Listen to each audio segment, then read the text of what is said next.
form of selling, and it's called the art of closing a sale. And it is the one area that people have the most challenge with.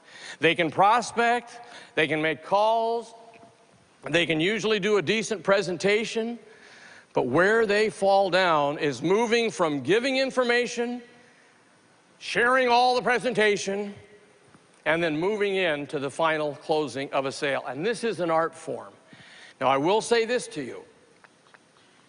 If I were to walk on this stage, 5 of the highest paid people in the United States in sales, had them sit at a table or desk and do their presentations, you would see differences in the way they came across. But the same would be true of all of them. They would all end up getting the check because they have developed what they call their own closing style. And that's what you need to develop. Now, you can copy someone else and then take that and make it yours. Now, let me give you the definition of closing, because many people don't know it. It's professionally using a person's desire to own the benefits of your product, then blending your sincere desire to serve in helping a person make a decision that's truly good for them. See that? I made that in bold print, good for them. That's when you do the job right. Now, what really happens when you close a sale? Do you know you are really doing 4 things? Number 1, you help clients rationalize the decision they want to make. That's what you're doing. You're helping them rationalize it. The second thing you're doing, number 2, is you help clients head off procrastination. See, they are procrastinators, but with your great presentation, you head that off. Number 3, you help clients deal with their fear. Based on what I've taught you so far today, we don't produce fear with the words we say.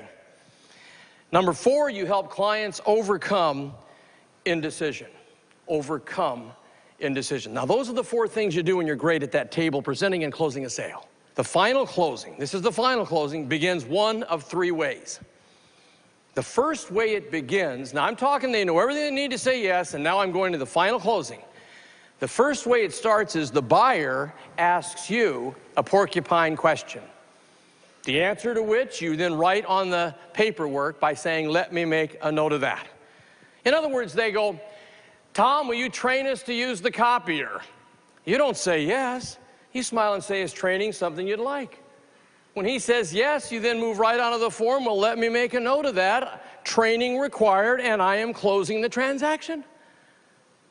That's such a beautiful way to start. The second way it starts, number 2, you ask them what we call a final closing question, and it's a minor close. It's called the test close. So you ask them a test closing question. Gosh, I'd love you that are in sales to just turn to the buyer and just say this sentence. John, how are you feeling about all this so far? I didn't ask him to buy. I said, how do you feel? And when they say they feel good, that's when you know it's time to move right onto your paperwork by just saying, let me make a note of that. The next way it begins, see, there's 3 ways. The third way it begins is you just ask them a reflex question and move on to your paperwork. Now, there's more than this, but the most popular reflex questions. Number 1 is the date. Gang, you're well off if you don't know the date. Just smile and say, you know, John, I've been running at such a pace. Do you know the date?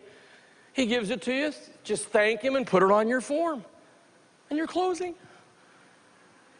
Number 2, the correct spelling of the name.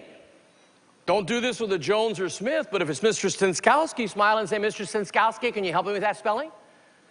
Well, I sure can. He spells it, you fill it out on the form. The third way, which was my favorite, was you ask the middle initial. Mary, did you have a middle initial? She says B. You say, let me make a note of that, and you on the paperwork. And you're going to have such fun when you make this happen. Now, here's another very, very critical point. When you finish filling out any form, you pick it up, you scan it for correctness, and deliver your final closing sentence. And you want to write your own. Let me give you an example. Here's what we call just a generic one. John, with your approval right here, we'll set up delivery for next week. And there you've asked him to put his signature on it.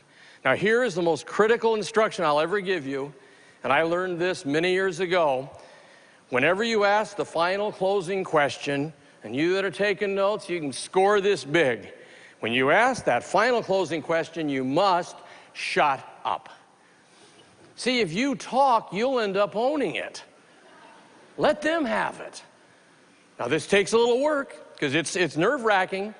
But when you smile and say, John, I'll need your approval right here, and you shut up, all he can do is either give you the reason he's not going ahead or put his approval on the paperwork. I'd like to have you join a very elite group, and those are the people that know how to handle the words, I want to think it over.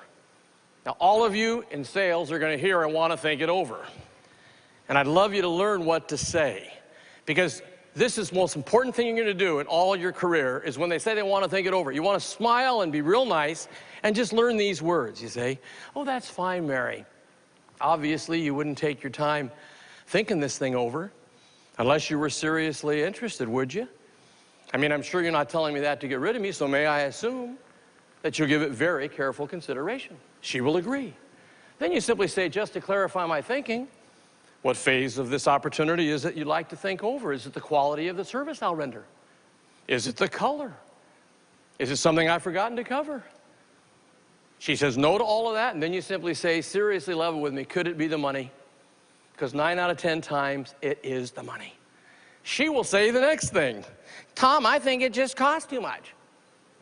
Please, when anyone says it costs too much, just smile and say, you know, today most things do. Can you tell me about how much too much you feel it is? Now you get an amount of money. Then you move to the next strategy, which is called the reduction to the ridiculous, where you take an amount of money, find out how many years they're going to enjoy the product, get it to an annual amount, then go to a monthly, then to a weekly, then to a daily. See, a home that's only 25 cents a day too much is easy to accept rather than a home that's $3,000 more than they want to pay. And that reduction to the ridiculous is a fabulous technique, all right? The last thing I want to share with you is this. You got to learn to psych up every day in business. No athlete walks on the court of the field without getting some adrenaline pumping. So I'm going to ask you to learn how to psych up, and I'd love you to start tomorrow morning by saying this with enthusiasm 3 times in the morning. Today, I will win. Why? I'll tell you why. Because I got faith, courage, and enthusiasm. Let me hear you do that. Today, I will win. Why? I'll tell you why. Because I have faith, courage, and enthusiasm. You do that 3 times, that adrenaline gets pumping. Now tell your spouse what you're doing. You'll get out of that shower excited for the day. And you got to be excited today. I've so enjoyed presenting this and so hope you'll take the ideas, apply them tomorrow. Have a greater income. Be the person of your dreams. Thank you so much. Hey.